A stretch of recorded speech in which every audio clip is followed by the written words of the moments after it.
युवा व्यक्तित्व हैं आप, और आचार्य श्री विराज सागर कॉलेज ऑफ नर्सिंग की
जब ज्ञान का सूर्य हमारे साथ, हमारे समक्ष साक्षात प्रकाशित हो रहा है, अपने ऊर्जा से हम सभी को ऊर्जावान बनाए हुए हैं, तो ये तो एक प्रतीकात्मक बात है।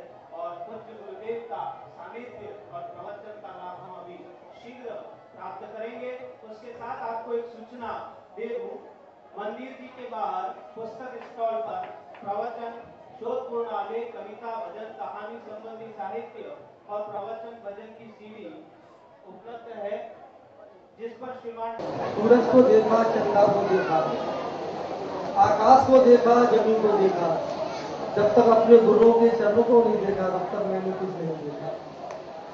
गुरु के प्रति मेरी इतनी श्रद्धा है कि मेरा कोई भी कार्य गुरु के बिना शुरू नहीं होता है। गुरु चरणों का आशीर्वाद लेकर ही मैं हर कार्य का प्रारंभ करता हूँ, और गुरु की मेरे ऊपर इतनी असीम कृपा है कि उस कार्य में मुझको 100% सफलता की प्राप्ति होती है। गुरुवर का आशीर्वाद है मेरे ऊपर। अभी समय नहीं है, इसलिए विस्तृत में नहीं सुना सकता आपको कि 2-3 बार मैं मौत के मुंह में जाने से बचा हूं, लेकिन गुरु के आशीर्वाद से, गुरु के चरणों का ही ये प्रताप था कि मैं मौत के मुंह से वापस आ गया। अब गुरु के प्रति श्रद्धा का ये भाव मेरा इतना है, मैं ये कहता हूं, गुरु जी मुझसे कहेंगे तो नहीं, लेकिन मैं ये कहता हूं, यदि गुरु मुझसे कहें कि इतने ऊंचे पहाड़ से नीचे कूद जाओ, तो मैं 1 सेकंड भी नहीं सोचूंगा, उस पहाड़ से नीचे कूद जाऊंगा। मैं तो सभी लोगों से ये कहूंगा कि गुरु के प्रति इतनी श्रद्धा रखो कि उनको अपना भगवान मानो, उनको अपना इष्ट मानो। भाई महावीर को तो नहीं देखा हम लोगों ने, वो हमारे तीर्थंकर है, लेकिन ये हमारे आज के चलते फिरते तीर्थंकर है। हम उनके चरणों में श्रद्धावत नमन करते हुए यही भावना भाते हैं कि सदा गुरु का आशीष हमारे ऊपर बना रहे और सदा गुरु के चरणों में मेरा पास रहे। बोलो परम पूज्य आचार्य गुरु 108 श्री विराज सागर जी महाराज की।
16 कारण पर्व का आज 11वां दिन है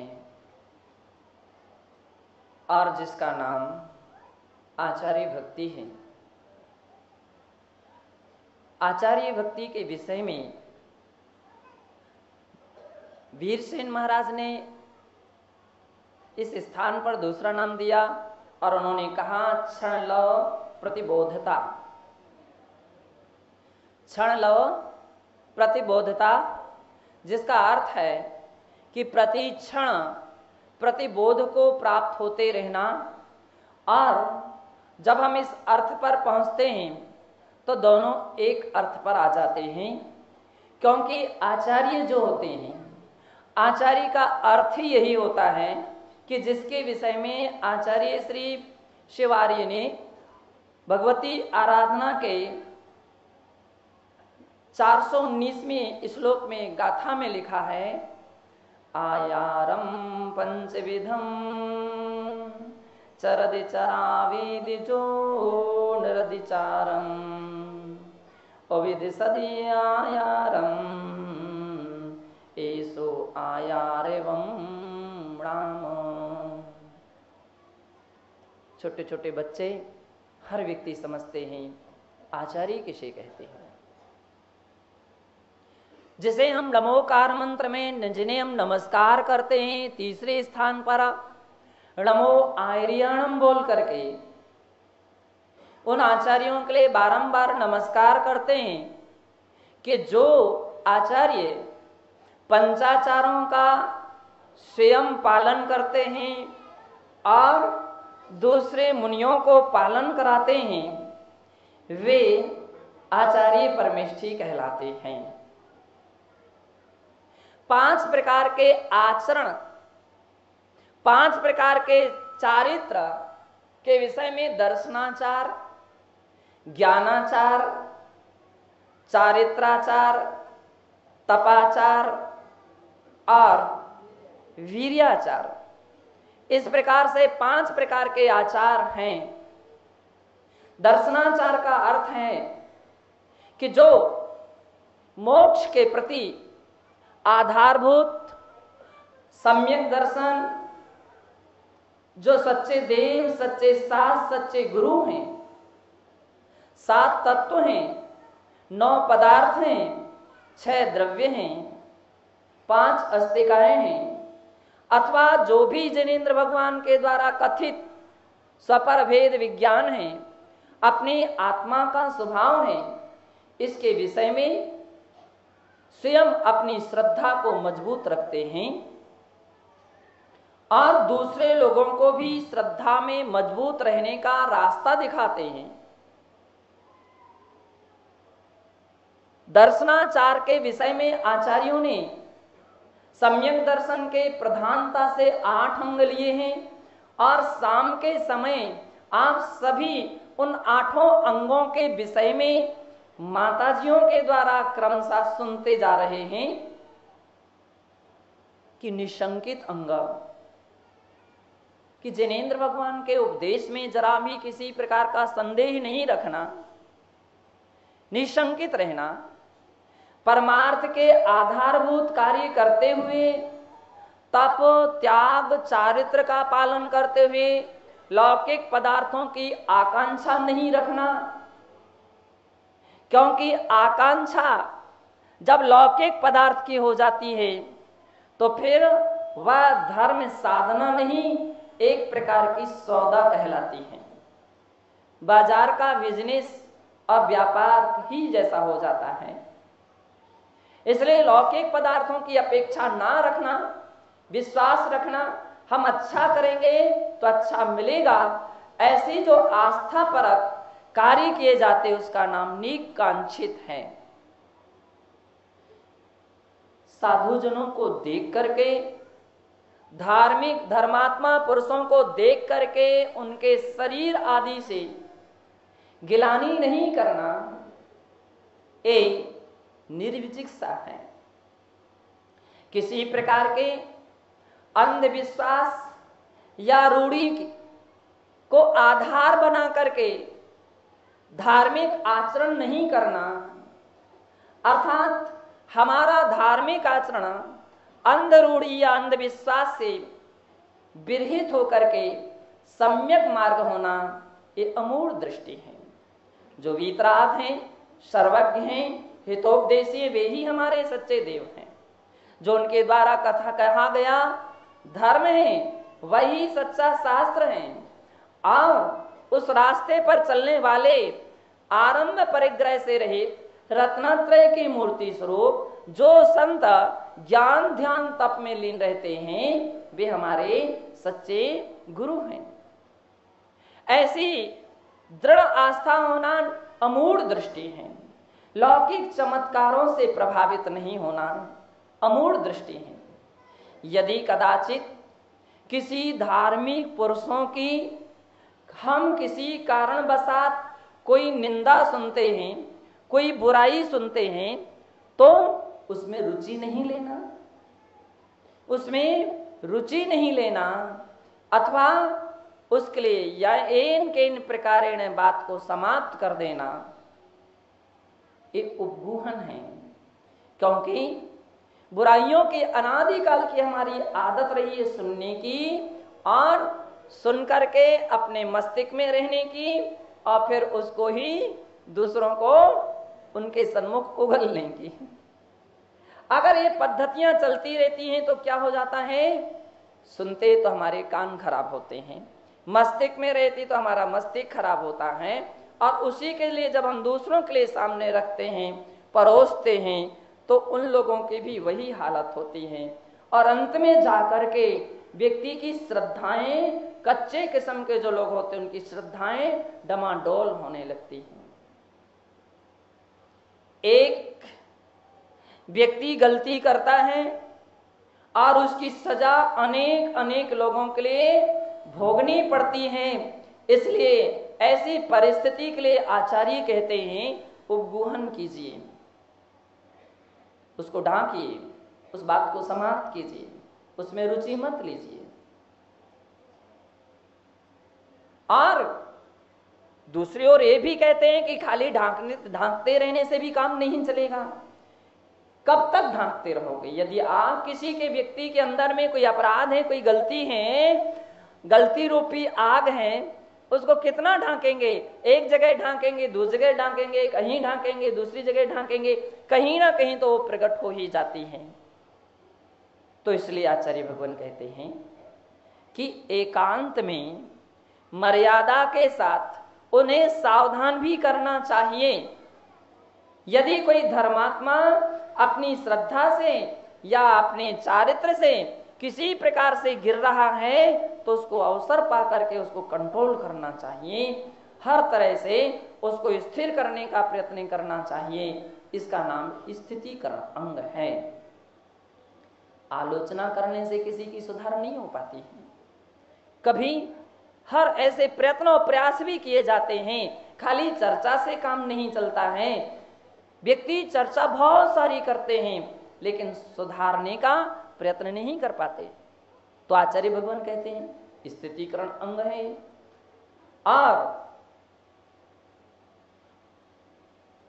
वात्सल्य साधर्मी लोगों को देख करके, धार्मिक पुरुषों को देख करके, गुणी जनों को देख हृदय में मेरे प्रेम उमड़ आवे, बनी जहां तक उनकी सेवा करके यह मन सुख पावे। ऐसी पवित्र भावना रखना ये वात्सल्य है। और कैसे? धर्मी सो गो वत्स प्रीति समकर जिन धर्म दीपावे। धर्मी सो गो वत्स, गाय और बछड़े का जैसा प्रेम होता है, स्नेह होता है, वैसा वात्सल्य साधर्मियों के प्रति रखना। गाय का कोई लौकिक अपेक्षा बछड़े से नहीं रहती है, एक बार पुरुषों की तो मनुष्यों की तो रहती है। इसलिए कभी ने मनुष्यों का उदाहरण नहीं दिया है, क्योंकि जब बच्चे का लालन पालन पिता करते हैं, माता पिता करते हैं, और उनसे पूछा जाए क्या इतना क्यों ध्यान रखते हो, तो क्या कहते हैं? बुढ़ापे में तो यही लाठी हमारा बनेगा, यही तो कर करके हमको खिलाएगा, यही तो संभालेगा, इसी के आधार से तो हमारी नैया पार होगी। इस स्वार्थ है, लेकिन गाय में, बछड़े में ऐसा कोई स्वार्थ नहीं है। बच्चा माता पिता का इसलिए ध्यान रखता है, इसलिए सेवा करता है, क्योंकि उसका स्वार्थ बन रहा है। माता पिता से उसको पैसे मिलते हैं, और जब तक माता पिता के हाथ में चाबी रहती है, बच्चा माता पिता का पूरा ध्यान रखता है। और कहीं चाबी माता पिता दे बैठे बच्चों को, फिर उनकी हालत ही दूसरी हो जाती है। इसलिए मनुष्यों का उदाहरण नहीं दिया। मनुष्य धोखा भी दे सकता है, लेकिन पशु का उदाहरण दिया गया। गाय और बछड़े में कोई स्वार्थ नहीं होता है। ऐसा निस्वार्थ सेवा करना चाहिए कि महाराज से हमको कुछ मिलेगा, ऐसी कोई अपेक्षा लिए बिना जो प्रेम वात्सल्य होता है, उनके स्वास्थ्य के विषय में ध्यान रखा जाता, उनके हर प्रकार से रत्नत्रय की साधना और स्वास्थ्य के विषय में जो ध्यान रखा जाता है, उनको देख करके जो खुशी और हर्ष प्रकट किया जाता है, ये वात्सल्य है। धर्म की प्रभावना, पहले स्वयं प्रभावित होना चाहिए धर्म से। हम कितने प्रभावित हो गए, हम कितने प्रभावित हुए हैं, कहने से तो काम नहीं चलता है। लोग कहे तो बहुत सारा, हम तो बहुत सारे प्रभावित हैं, लेकिन वही चाल बेढंग की जो कल भी थी वो अब भी है। कितना भी कहो कि जीवन में धर्म को धारण करना चाहिए, हाँ कर देते, हाँ हाँ बस हाँ करके चले जाते हैं। ठीक टाइम पर उपस्थित होना चाहिए, हाँ हाँ हाँ, लेकिन चलेंगे उसी चाल पर जिससे आज तक हम चलते आ रहे हैं। आचार्य भगवान कहते हैं कि जब तक तुम स्वयं प्रभावित नहीं होगे, तो तुम अपने धर्म से दूसरे के लिए प्रभावित नहीं कर पाओगे। तुम्हारा व्यवहार, तुम्हारा चारित्र से कोई दूसरा व्यक्ति प्रभावित नहीं हो सकता है। जबकि प्रभावना का अर्थ ये होता है, ऐसा आचरण कीजिए, ऐसा अच्छा व्यवहार कीजिए कि दूसरा व्यक्ति के लिए एक श्रद्धा जागृत हो जाए कि ओहो धन्य अमोघ व्यक्ति के दया को, करुणा को, उसकी पूजा को, उसके स्वाध्याय को, उनके चारित्र के लिए कितना इतना अच्छा काम करते हैं। मन ही मन खुश हो जाए, उसका नाम है प्रभावना। श्रद्धा उत्पन्न हो जाए, ये दर्शनाचार की भूमिका है। सम्यक दर्शन के ये 8 अंगों का जो आचरण किया जाता है, आचार्य गण इनका पहले स्वयं आचरण करके दिखाते हैं। क्योंकि आचार्य भगवान यहाँ लिखते हैं, जो चरदि चरावीरी, जो स्वयं पालन करते हैं और फिर अपने साधुओं के लिए, श्रावकों के लिए वही पाठ पढ़ाते हैं। इस प्रकार से चलना चाहिए। आचार्यगण कोई शब्दों का रिवीजन नहीं करते हैं, यही सबसे बड़ी विशेषता है। साधुजन जब भी कोई बात बोलते हैं तो पहले प्रैक्टिकल में अपने ऊपर ढालते हैं, प्रैक्टिकल में अपने ऊपर लेते हैं। जो फार्मेसी होती हैं अथवा जो बहुत बड़े ऐसे क्या नाम से औषधियां जहां निर्माण की जाती हैं, और जहां औषधियां निर्माण की जाती हैं तो उनके लिए पहले परीक्षण किया जाता है। और वो परीक्षण पुराने समय में वैद्य अपने ऊपर परीक्षण करते थे, अपने ऊपर उसका प्रयोग करते थे और जनमानस के लिए विश्वास दिलाते थे। लेकिन कभी उसके छोटे अधिक हीनाधिक लाभ भी मिल जाते थे, परिस्थितियां बिगड़ जाती थी। तो व्यक्तियों ने क्या किया, अपने ऊपर प्रयोग करना बंद कर दिया, पशु और जानवरों पर प्रयोग किए जाते हैं। आज के औषधियों का जो आविष्कार होता है तो उसमें विशेष करके पशुओं पर, पक्षियों पर उसके प्रयोग किए जाते हैं और अंत में जाकर के उसका टेस्ट लिया जाता है कि हाँ ये प्रयोग बिल्कुल सही निकला है। बुखार की दवाई आती है तो पहले जब हम लोग बिहार चल रहा था और बीजापुर से बिहार हो रहा था, बीजापुर तो पार्श्वनाथ भगवान जहां के प्रसिद्ध हैं, वहां से बिहार हो रहा था। कुछ युवा वर्ग हमारे साथ चल रहे थे। उस समय प्रायः अधिक मात्रा में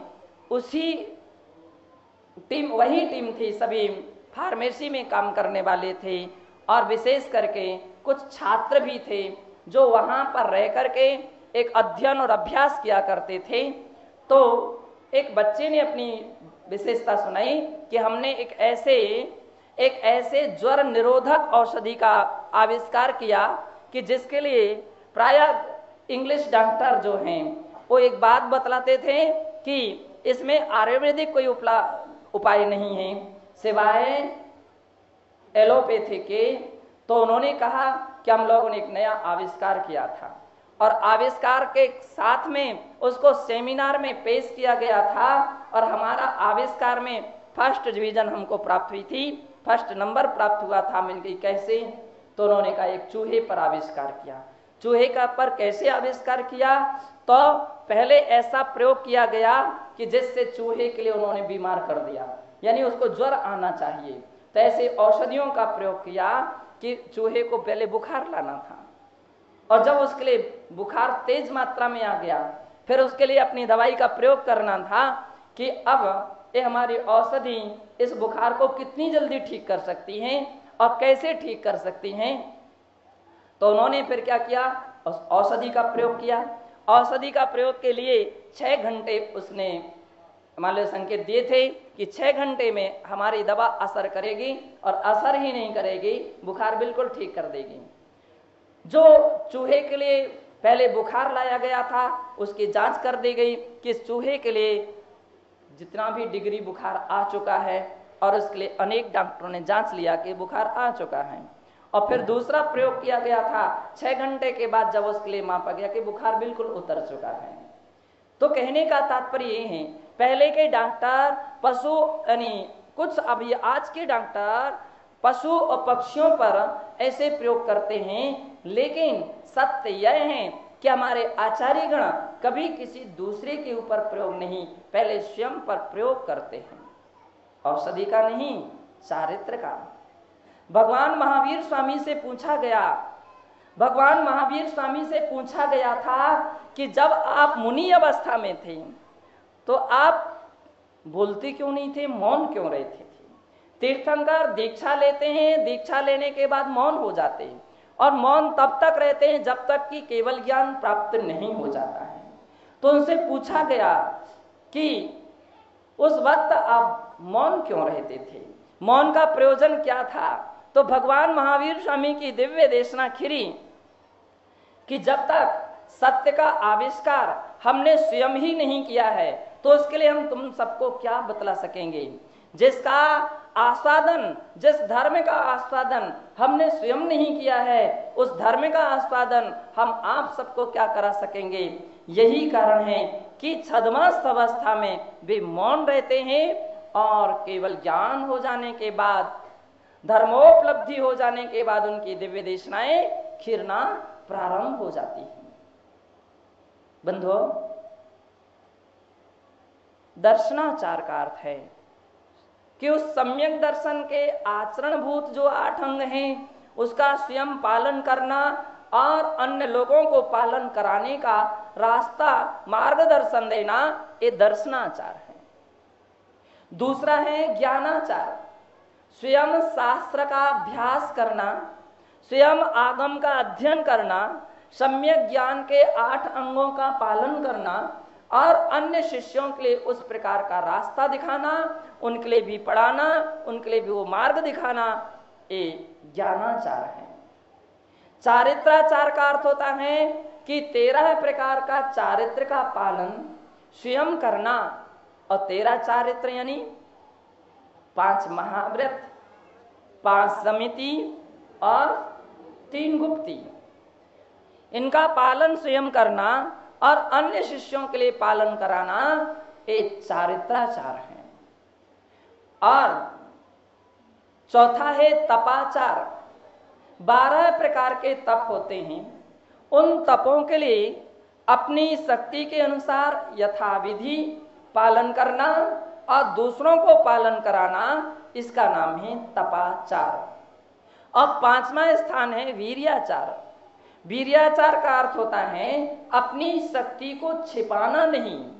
चारित्र साधना में, तपा आराधना में, आदि आदि क्रियाओं में अपनी शक्ति को नहीं छिपाना, शक्ति के अनुसार कार्य करना। क्यों? जो स्वयं आचरण करेगा वो दूसरे के लिए भी मार्गदर्शन कर सकता है, प्रोत्साहित कर सकता है, लेकिन जो स्वयं आचरण नहीं करेगा वो दूसरों के लिए प्रेरणा भी नहीं दे सकेगा, प्रोत्साहन भी नहीं दे सकेगा। आचार्य भगवान कहते हैं इसलिए जो इन 5 आचरण पंचाचारों का पालन करते हैं और दूसरों को पालन कराते हैं वे आचार्य भगवान कहलाते हैं, आचार्य परमेष्ठी कहलाते हैं।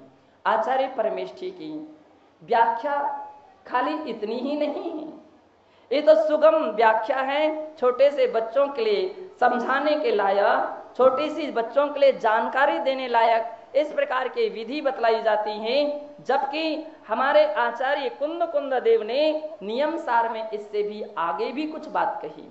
वे लिखते हैं पंचाचार समग्गा पंचेन्द्रिय दंत दप्यते होल निदलना धीरा गुण गंभीरा आर्या ईर्षाहंति।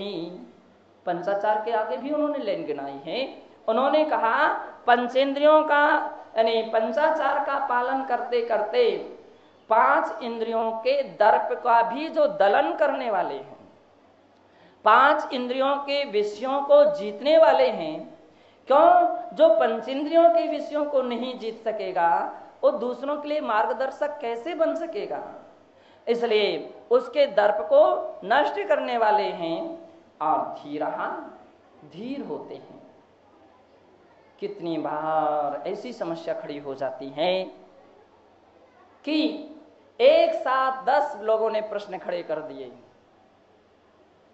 अगर धीर गुणता है, धीरता है तो व्यक्ति सबकी सुनेगा, हाँ सुनेगा, बैठिए अभी समाधान देते हैं, बाद में देंगे, रुको।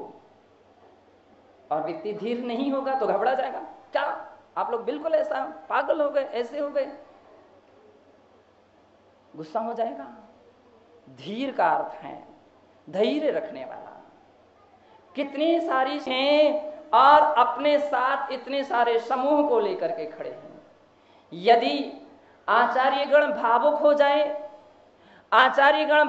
जाए, सहनशीलता उनकी नष्ट हो जाए, सहिष्णुता भाव समाप्त हो जाए, तो वे कभी भी समूह का संचालन नहीं कर पाएंगे। तो धैर्य रखना पड़ता है, जल्दबाजी नहीं करनी पड़ती। आज का उत्तर आज ही मिलना चाहिए, हमारे लिए अभी ऐसा काम होना चाहिए, अभी ऐसा होना चाहिए, नहीं, धैर्य रखते हैं। महाराज श्री उस व्यक्ति ने आपको ऐसा कहा, ठीक है कह लेने दो, क्योंकि आचार्य हैं। और जब आचार्य की भूमिका में बैठते हैं तो टेढ़ी खीर है, दूसरे को रास्ते पर लगाना टेढ़ी खीर होता है। कहना सरल है, अनुशासन बहुत पसंद आया है, बहुत पसंद आया है, लेकिन जब कोई उस रास्ते पर बैठता है, उस रास्ते पर चलता है और अपनी उस नाव को चलाता है तो उसको कैसे चलाना पड़ता है। 5 उंगलियां एक जैसी नहीं होती हैं, 5 उंगलियां एक जैसी नहीं होती हैं। हम लोग देखते हमारे गुरुदेव के लिए किस प्रकार से वे संचालन करते हैं। भिन्न भिन्न देश के साधुजन हैं। छोटे से बच्चे को लेन पर लाना आसान है, छोटी सी उम्र में व्यक्ति को उसके संस्कारों को बदलना आसान है, लेकिन बड़ी उम्र को संभालना बहुत कठिन होता है, सबसे अधिक कठिन होता है। इसलिए आपने देखा होगा प्राइमरी के लिए, तो प्राइमरी के बच्चों को संभालने के लिए टीचर हर तरह से प्रयास करता है, डंडा लेकर के भी बैठता है, डांटता भी है, मनाता भी है, सब कुछ करता है। लेकिन बड़े जब लड़के हो जाते हैं तो फिर क्या होता है, खाली लेक्चर ही दिए जाते हैं, कॉलेज में लेक्चर ही दिए जाते हैं। आप सुन रहे हो कि नहीं सुन रहे हो, आ रहे हो कि नहीं आ रहे हो, बड़ी समस्या है। क्योंकि अब वो टीचर के बराबरी के लड़के हो गए हैं, और साहित्यकार कहते हैं लालियेत पंच वर्षाणी षोडश वर्षाणी पालित सम समाचरित। लालियेत पंच वर्षाणी, बच्चों का लालन पालन लाड़ प्यार कब तक रखना चाहिए? 5 साल तक। 5 साल तक बच्चों की चलना चाहिए, मां की नहीं चलना चाहिए। बच्चा कहता है मुझे भोजन नहीं करना, कोई बात नहीं, थोड़ी देर के बाद भोजन कर लेना, वो चल जाएगा, क्योंकि आपके लिए लालन पालन करना है। मुझे यहां नहीं बैठना है, मुझे ऐसा नहीं करना है। लेकिन पालित, इसके आगे फिर पालन करना चाहिए। लालन अलग है और पालन अलग है। लालन तो ललना होते हैं, उसको खेलना खिलाना चाहिए। लेकिन इसके बाद जब बच्चा 5 साल का हो जाए फिर लालन छोड़ देना चाहिए, फिर पालना शुरू करना चाहिए। पालने का अर्थ है कि सांचे में ढालने का प्रयत्न करना चाहिए। जो माता पिता इस सिद्धांत को ध्यान में नहीं रखते हैं वह माता पिता अंत में उन्हें पछताना पड़ता है, अंत में उन्हें पछताना पड़ता है और जिंदगी भर तक के लिए आंसू बहाने पड़ते हैं यदि ये सारा प्रयास नहीं किया गया, बच्चों के लिए सम्यक संस्कार नहीं दिए गए। और वे संस्कार 5 साल की उम्र से प्रारंभ होते हैं।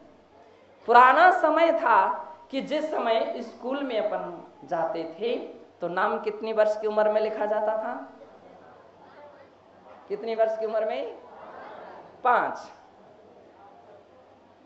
वर्ष। हम लोगों के सब 5 वर्ष की उम्र में नाम लिखे गए थे।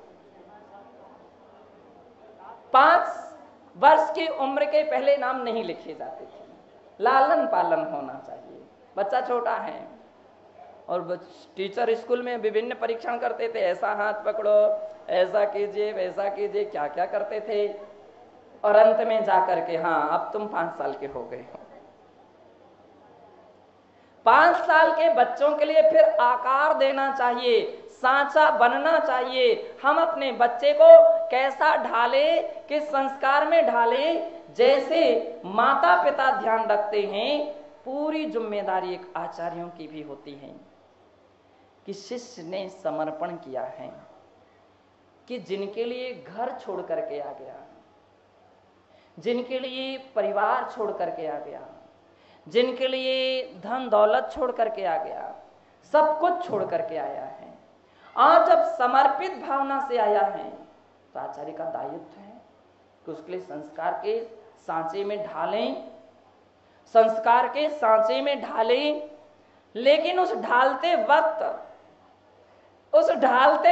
कभी कभी अधिक मात्रा में गीली मिट्टी मिल जाती है तो बहुत सरलता हो जाती है, सुगम होते हैं, क्योंकि गीली मिट्टी मिली है तो आराम से सांचे में वो गीली मिट्टी ढल जाती है।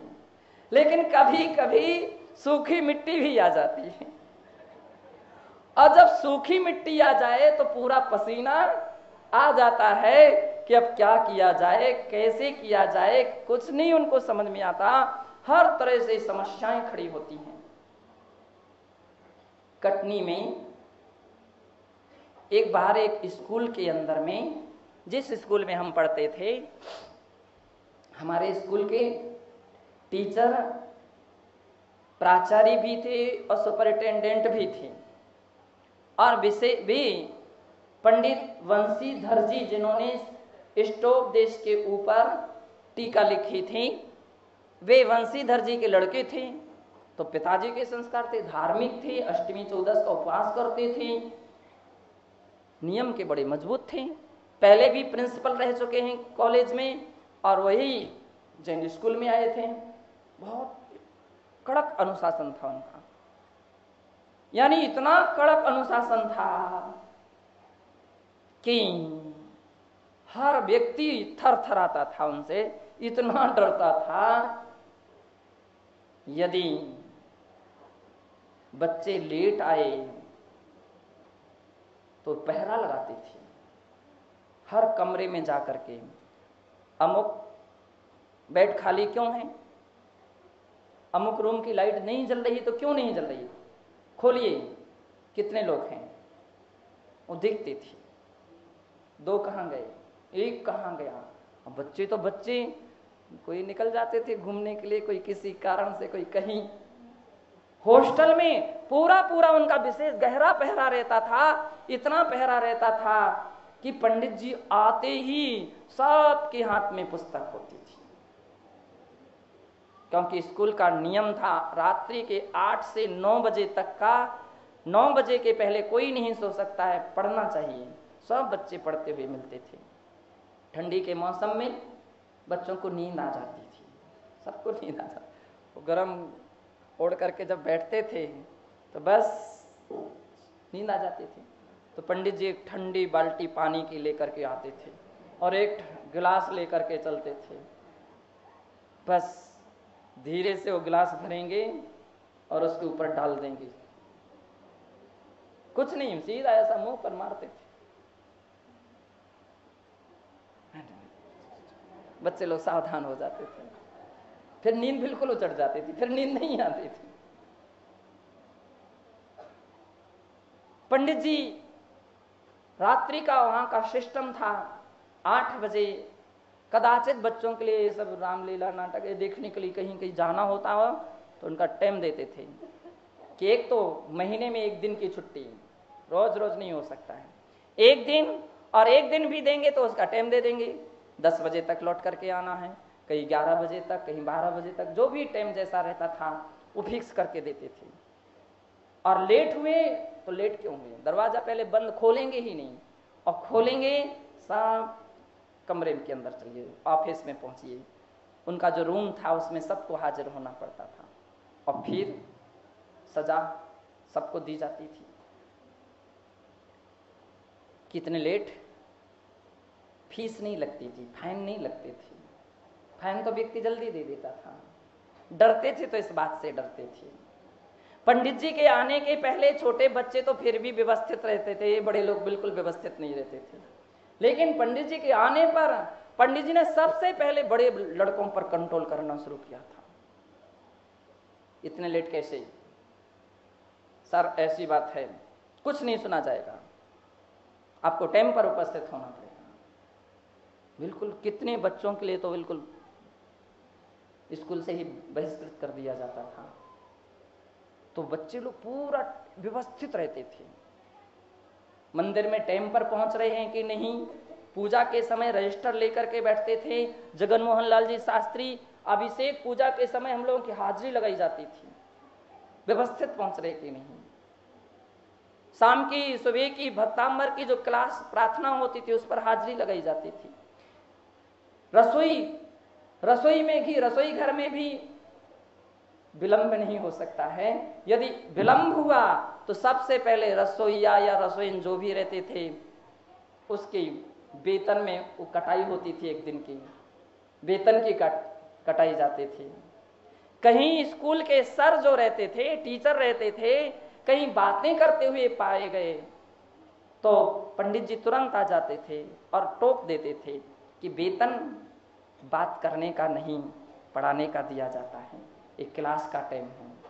कोई टीचर चाय पीते हुए, कोई पान खाते हुए दिख गए, तुरंत परिणाम ये निकला कि सब, और स्कूल का उनका जो क्लास चलती थी, जो उनके पीरियड रहता था, विशेष करके धर्म का पीरियड रहता था, तत्वार सूत्र वगैरह सबको हम लोगों को पढ़ाते थे। सब बच्चों को पहले हाथ पकड़ लेते थे, ऐसा ऐसा पकड़ करके चिमटी लेते थे। कोई भी एक भी जगह अगर अटक गया तो वो पहले से कंप्लीट कीजिए। एक बार अटके हो, बिना अटके पूरा पाठ सुनाना पड़ेगा, एक एक अध्याय पूरे सुनाने पड़ते थे। सर याद नहीं हो पा रहा, बैठिए यहाँ पर याद कीजिए, जब तक याद नहीं करेंगे तब तक यहाँ से दूसरे काम नहीं कर सकते।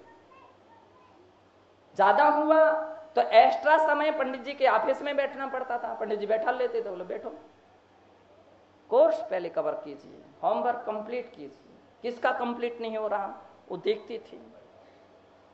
तो परिणाम ये निकला कि उनके समय का जो रिजल्ट था स्कूल का, वो कहां से कहां तक पहुंचा और इतना अच्छा हर बच्चों का रिजल्ट निकला। सबसे अच्छे नंबर उस वर्ष बच्चों के आए, लेकिन बड़ा मुश्किल था। अनुशासन अच्छा भी होता बुरा भी होता। सब लोगों ने मिलजुल करके पंडित जी के विरोध में काम शुरू कर दिए और एप्लीकेशन दे दी करके को हटाया जाए, उनको चेंज किया जाए। और परिणाम ये निकला कि वो समिति भी क्या करे। हमारे अधिष्ठाता जगन मोहन लाल जी शास्त्री थे, तो वो भी बेचारे क्या करें, क्योंकि सब ओर से सब शिकायतें पहुंची, बच्चों की ओर से, टीचरों की ओर से, कर्मचारियों की ओर से, रसोइयों की ओर से, चपरासी की ओर, जो भी लोग थे, क्योंकि वो सबके लिए खतरनाक थे, सबकी ओर से। तो अंत में जाकर के उनको ट्रांसफर किया गया उनका। और जब ट्रांसफर हुआ तो अंतिम विदाई समारोह उनका रखा गया। योगा योग अच्छी बात ये रही कि उनके विदाई समारोह में 100% बच्चे लोग उपस्थित थे, सब बच्चे उपस्थित थे। पंडित जी ने अंत में जाकर के 2-2 शब्द सभी के हुए, सभी ने माफी मांगी, क्षमा मांगी, बाधी हुई। पंडित जी ने एक भजन बोला, हम तो जाते अपने गांव सबको राम राम राम। अब वो मुझे तो पूरा याद नहीं है, और उसके पीछे पीछे बहुत सारी बातें छिपी थी कि जिसके उन्होंने उसके अंदर में था कि टीचर कठोर भी हो तो तुम्हारा भविष्य उज्जवल बन जाएगा। कड़वी औषधि ज्वर को समूल नष्ट कर देती है। कभी ऐसा नहीं सोचना कि औषधि कड़वी है, और कड़वी औषधि नहीं, मीठी औषधि होना चाहिए। हो सकता है औषधि के नाम में मीठी वस्तु मिलती जाए, लेकिन वह ज्वर को समाप्त नहीं कर पाएगी, भविष्य को सुधार नहीं पाएगी। कड़वे टीचर शुरू में बहुत खराब होते हैं, लेकिन उसका परिणाम, उसका नतीजा बहुत अच्छा निकलता है। कहने का तात्पर्य है कि कभी कभी जब ऐसी सूखी मिट्टी आ जाती है, तब फिर किसी को कंट्रोल करना बहुत कठिन हो जाता है। आप किसी से कहो यहां बैठो, वो नहीं, हम यहां नहीं बैठेंगे, हम वहां बैठेंगे। अब पसीना आएगा कि नहीं? आप टाइम पर उपस्थित हो जाइए, नहीं मैं नहीं उपस्थित हो सकता, मेरा सिर दर्द करता है। अच्छा, 1 दिन सिर दर्द करता है, 2 दिन सिर दर्द करता है, 2 दिन के बाद तो आ जाइए। नहीं आ सकता, मेरा अमुक तकलीफ है, अमुक परेशानी है। अच्छा ठीक है, चलो उपवास मत कीजिए, नहीं मैं तो करूंगा। अब करूंगा तो अब क्या कह सकते हैं, चलो उपवास कर लो, तो कम से कम स्वाध्याय क्लास में आओ, मेरी शक्ति नहीं है। अब क्या कर सकते हो? और ज्यादा आप कुछ कहते हो तो भी समस्या है। कैसी कैसी समस्या खड़ी हो जाती है। तो आचार्य बनना बहुत बहुत टेढ़ी खीर है। कभी कभी सोचता हूं कि हो मुनि बनना अच्छा है, किसी से झगड़े झंझट मोल नहीं लेने पड़ते हैं। और आचार्य बनना कितना टेढ़ी खीर है। अब कदाचित किसी को टोका ना जाए तो उसका अनुसरण दूसरे व्यक्ति करेंगे, उसका अनुसरण दूसरे करेंगे। आप टोकना बंद कर दोगे तो धीरे धीरे गाड़ी ढीली ढीली पड़ जाएगी। किसी की इच्छा है आना सो आएंगे, नहीं है तो नहीं आएंगे।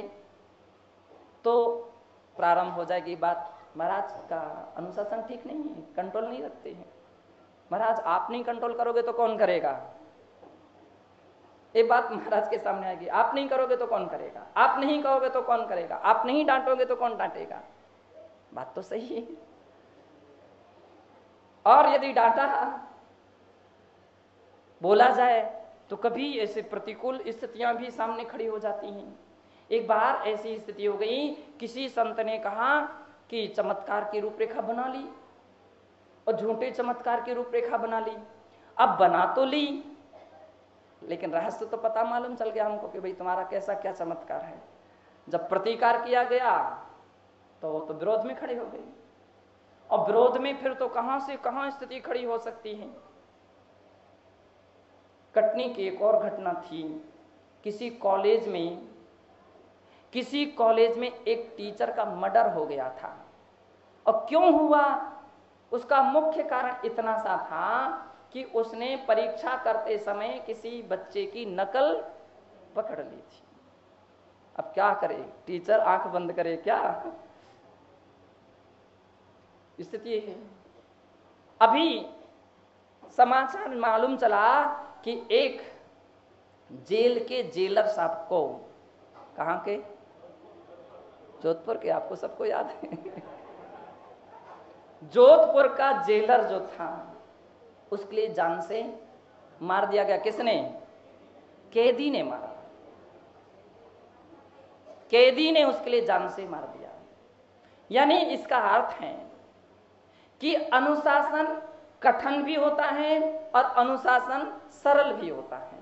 अनुशासन में उपलब्धियां भी मिलती हैं और अनुशासन पर संकट भी आते हैं, विपत्तियां भी आती हैं। परम पूज्य गुरुदेव विमल सागर जी महाराज ने एक बात मुझे एक बार कही थी कि देखो विराट सागर जी, बड़े बनने में फूलों की भी वर्षा होती है तो अंगारे भी कभी कभी बरसते हैं, और फूलों की वर्षा का कभी ध्यान नहीं रखना, लेकिन ये जरूर ध्यान रखना कि अंगारे भी बरसते हैं।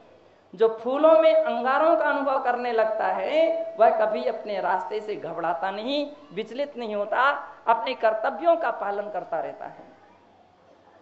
बंधुओं, आचार्यों के लिए बड़ी इकलौता एक ऐसा मार्ग है, क्या बोलते हैं, एक ऐसा सिंगल मार्ग है कि अकेला व्यक्ति जाता, एक और कुआं भी होता, एक और खाई होती, तो बैलेंस कितने हिसाब से बनाना पड़ता है, और उस बैलेंस को बना करके आचार्यों को चलना पड़ता है। जब व्यक्ति आचार्य पद पर नहीं होता है तो आचार्य पद को पाने के लिए वो कितना मेहनत करता है, कितना प्रयत्न करता है, कितना प्रयास करता है। एक बार एक बच्चा जो था वो प्रश्न मंच में उसको प्रश्न किया गया, एक प्रश्न किया गया कि कौन क्या बनना चाहता है। तो एक बच्चे ने कहा मैं महाराज बनना चाहता हूं। तो उससे फिर पूछा गया तुम कौन से महाराज बनना चाहते हो? तो उसने कहा मैं तो बड़े महाराज बनना चाहता हूं। उसने कहा मैं बड़े महाराज बनना चाहता हूं। साधु उपाध्याय की आचार्य बोले आचार्य बनना चाहता हूं। मैंने कहा ये तो बच्चे की बात है। सत्य यह है जब व्यक्ति छोटा होता है, जब उसके गहरे सोच नहीं होते, गहरे विचार नहीं होते, तो अधिकांशता आचार्य पद के लिए व्यक्ति दौड़ता है और इन प्रकार ने पद को पाने के लिए कितना परिश्रम करता, कितनी मेहनत करता है, लड़ झगड़ करके जैसे बनता है उसके लिए।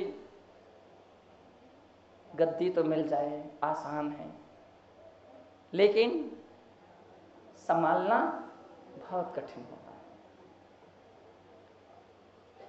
जबकि आचार्य बनने के पहले कोई जिम्मेदारी नहीं रहती, तब हम बोलते हैं खूब आराम से अध्ययन करो, कोई चिंता की बात नहीं। हम लोग अपने संग में रहते थे, कोई पुस्तक चाहिए, पेन चाहिए, कॉपी चाहिए, जो भी चाहिए महाराज से बोल देते थे, फुर्सत।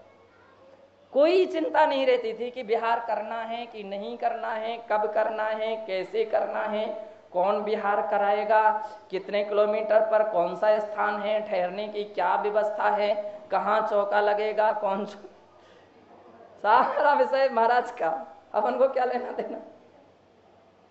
सारी चिंता महाराज को रहती थी।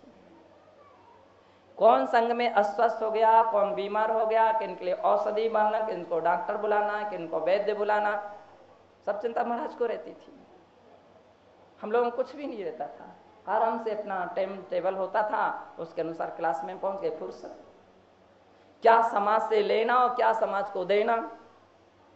हम किसी से भी नहीं बोले तो हमारा कुछ भी नहीं बिगड़ता था, किसी से कोई व्यवहार भी ना रखें तो कोई हमारे लिए हानि नहीं थी, कुछ भी व्यवहार नहीं रखा जाता था। क्या लेना हमको आपसे, आराम से समय निकलता था। बाद में फिर मालूम चलता है कि जो पढ़ाई पहले हो गई वो अब नहीं हो पाती, जो साधना पहले हो जाती है वो बाद में नहीं हो पाती है। जो आनंद, शांति, खुशी उस समय थी वो मिलना बहुत कठिन हो जाता है। लेकिन चूंकि यह भी अरहंत का अनुशासन है, अरहंत की एक गद्दी है, जिनेंद्र भगवान का, जिनका जिनेंद्र भगवान ने एक बागडोर ऐसी थमा करके रखी है कि जो आचार्य हों वे आचरण का स्वयं आचरण करें पंचाचारों का और दूसरों को कराते रहें, परिस्थिति की परवाह ना करें। परिस्थिति की परवाह करेंगे तो वे शासन का पालन नहीं कर सकेंगे। ये जिन शासन है, जिनेंद्र भगवान का शासन है, इसलिए हर परिस्थितियों से निर्भीक होकर के उनके लिए गुजरना पड़ता है। हर व्यक्ति घबरा जाए, लेकिन आचार्यगण नहीं घबराते परिस्थितियों से। तो इसलिए क्या विशेषता दिया है? धीरा और गंभीरा, दो विशेषताएं हैं कि कभी ऐसे बौछारें भी शुरू हो जाएं, ऐसे बौछारें, सूखी मिट्टी बहुत सारी मिल जाए और वो कहीं संगठन बना ले, सूखी मिट्टी कहीं संगठन बना ले, जैसे हमारे स्कूल का हमने उदाहरण दिया था, तो फिर हालत बेहाल हो जाएगी। लेकिन फिर भी आचार्यों के लिए कहा गया कि उस समय उनको धैर्य धारण करना चाहिए, आंखें बंद करके शांति से धारण सहन करना चाहिए। महाराज ऐसे करते, ये करते, वो करते, इतना डांटते, कुछ भी ध्यान नहीं रखते, कुछ भी ये नहीं करते, वो नहीं करते, अब तुम कितनी सफाई अपनी प्रकट करोगे? और सुन लेते हैं, अच्छा ठीक है, अब इसके आगे क्या है? इसके आगे तो कोई उपाय नहीं है। तो धीर होते हैं और गंभीर होते हैं। गंभीर अपनी मर्यादाओं में रहते, अपनी सीमाओं में रहते हैं। धीरा और गंभीरा, धीरा गुण गंभीरा, गुणवान होते हैं और आर्या ईर्षा होते, ऐसे आचार्यगण होते हैं। आचार्य के विषय में आचार्य भगवान ने लिखा, आचार्य कौन? संग्रह निग्रह कुशलो, खाली मीठी मीठी से काम नहीं चलता है, संग्रह भी कुशल होना चाहिए और निग्रह में भी कुशल होना चाहिए।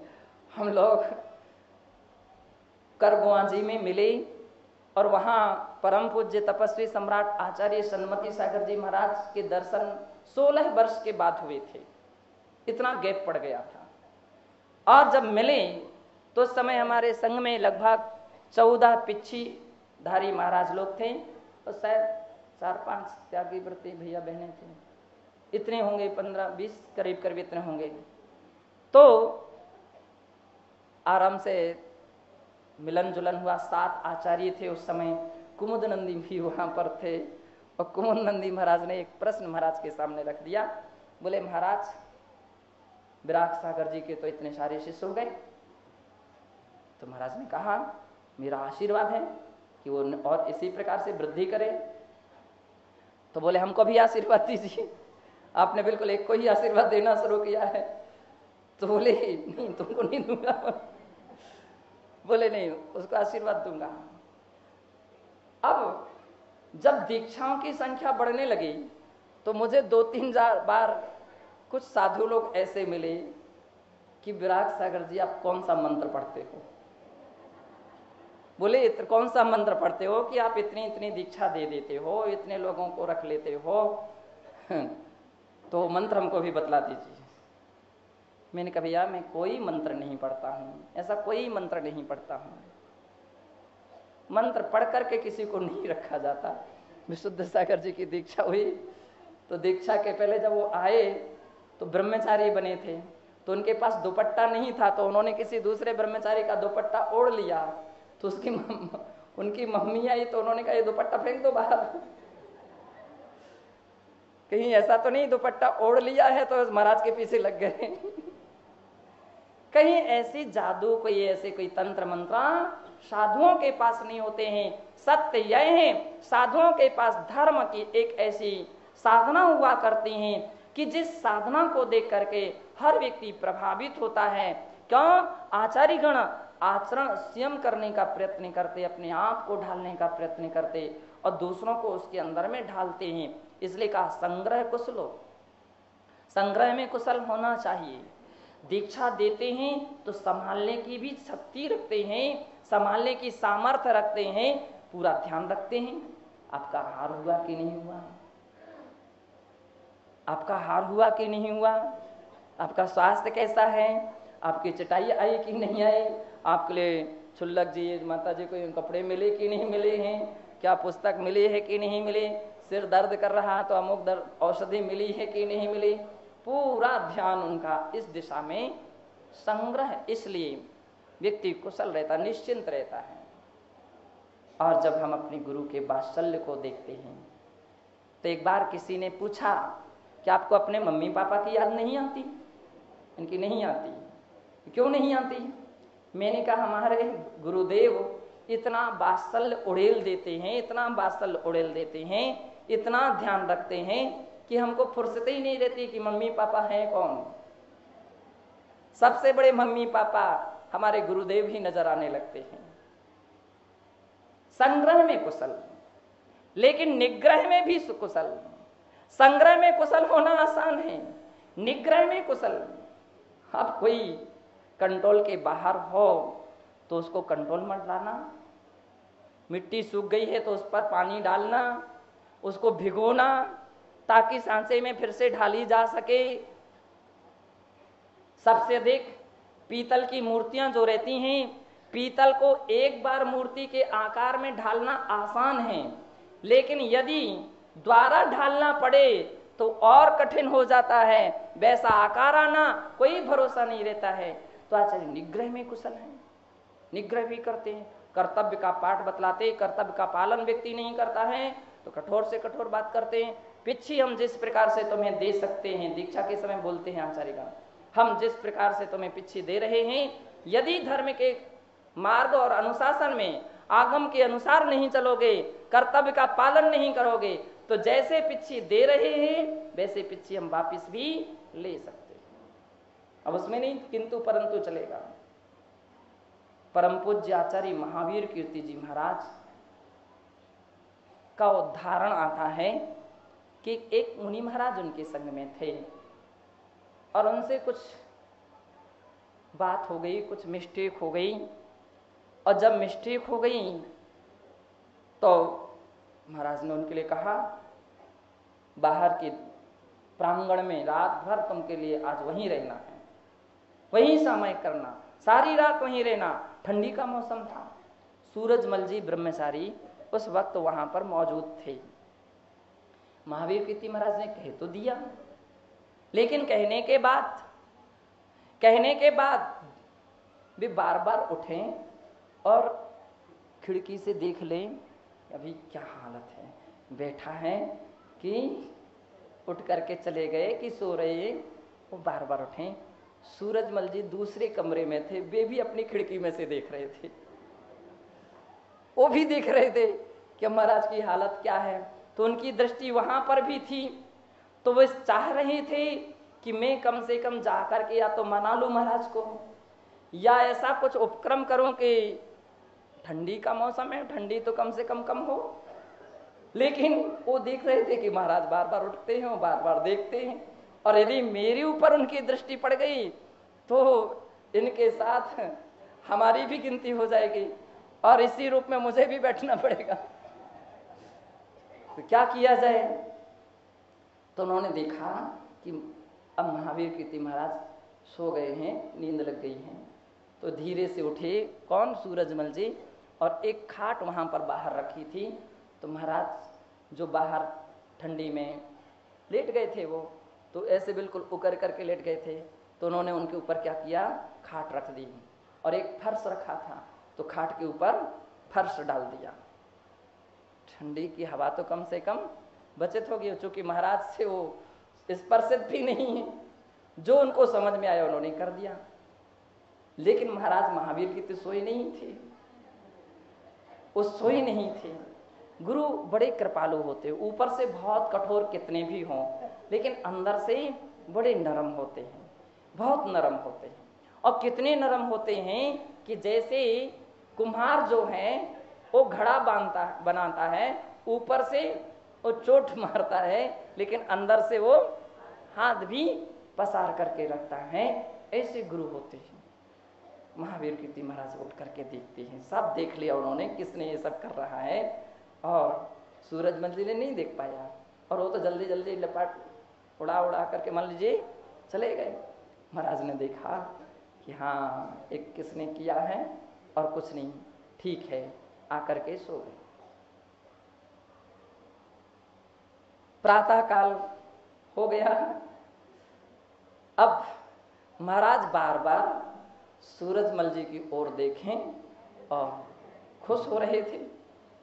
अब वो सूरजमल जी बिल्कुल संकुचित हो रहे थे कि अब कहीं हाजिरी ना मुझे खड़ा ना होना पड़े।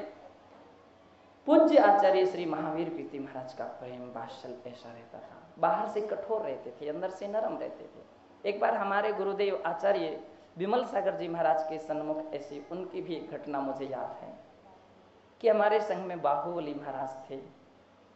क्या बात हुई मुझे पता नहीं है, कुछ भी बात हो गई, वो महाराज उनसे इतने कुछ नाराज हो गए कि वो बात इतनी बढ़ गई। शाम तक तो महाराज ने कह दिया तुम यहाँ से बिल्कुल बाहर हो, उठाओ पीछे का बिल्कुल भाग जाओ।